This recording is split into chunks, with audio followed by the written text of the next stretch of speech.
కేంద్ర ప్రభుత్వ ఉద్యోగులకు గుడ్ న్యూస్ చెప్పింది కేంద్ర ప్రభుత్వం. దాదాపు 2% డిఏ పెంచినట్టుగా చూస్తాను. 2026 జనవరి 1 నుంచి అమల్లోకి పెంపు అమల్లోకి కేంద్ర కేబినెట్ కీలక నిర్ణయం. 50 లక్షల మంది ఉద్యోగులు, 68 లక్షల మంది పెన్షన్లకు ప్రయోజనం. సావరిన్ మారిటైమ్ ఫండ్ ఏర్పాటుకు ఆమోదం. భారత నౌకలకు బీమా కవరేజీ. దీనికోసం 13,000 కోట్లు కేటాయింపు. ప్రధానమంత్రి గ్రామ సడక్ యోజన గడువు 2028 మార్చి వరకు పొడిగింపు. దీనికోసం అదనంగా 3,000 కోట్లు కేటాయింపు. ఏపీలో రాజమండ్రి విశాఖపట్నం మధ్య 3వ 4వ రైళ్ల నిర్మాణానికి గ్రీన్ సిగ్నల్.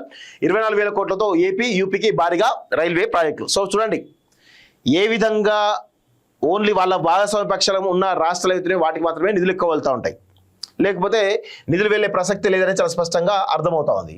సో ఇక్కడ మరొకసారి మనం చూసినట్లయితే కేంద్ర ప్రభుత్వ ఉద్యోగులకైతే స్పష్టంగా ఒక మంచి హామీ ఇచ్చినట్టుగా కనబడుతుంది. 2% డిఏ పెంపు, అది కూడా 2025 జనవరి అంటే దాదాపు 4 నెలల క్రితం నుంచి అమల్లోకి తీసుకొస్తున్నట్టు తెలుస్తోంది. దానికి 50 లక్షల మంది పైగా ఉన్నటువంటి ప్రభుత్వ ఉద్యోగులు కానీ, 60 లక్షలకు పైగా ఉన్నటువంటి పెన్షన్లు కానీ ఇది ఉపయోగపడేటువంటి అవకాశం ఉన్నట్టుగా చెప్తా ఉన్నారు. సో కేంద్ర ప్రభుత్వ ఉద్యోగులు పెన్షన్లకు ఇచ్చేటువంటి డియర్నెస్ అలవెన్స్ డియర్నెస్ రిలీఫ్ డిఆర్ను 2% పెంచేందుకు నిర్ణయం తీసుకుంది. అంటే ప్రస్తుతం ఉన్నటువంటి 58% నుంచి 60%కి డిఆర్ పెంచారు. ఈ పెంపు ఏడాది జనవరి 1 నుంచి అమల్లోకి వస్తుంది. శనివారం ప్రధాని నరేంద్ర మోడీ అధ్యక్షతన జరిగినటువంటి కేబినెట్ భేటీలో ఈ నిర్ణయాలు తీసుకుని చెప్పేసి చాలా స్పష్టంగా తెలుస్తుంది. డిఏ పెంపుతో 50,46,000 మంది ఉద్యోగులకు, 68,27,000 మంది పెన్షన్లకు ప్రయోజనం చేకూరుతుందని తెలిపారు. ఈ పెంపుతో కేంద్ర ప్రభుత్వంపై ఏడాదికి దాదాపు 6,791 కోట్లు అదనపు భారం పడుతుందంటూ చూస్తాం. ఏటా 2 సార్లు కేంద్ర ప్రభుత్వం డిఏను సవరిస్తుంది.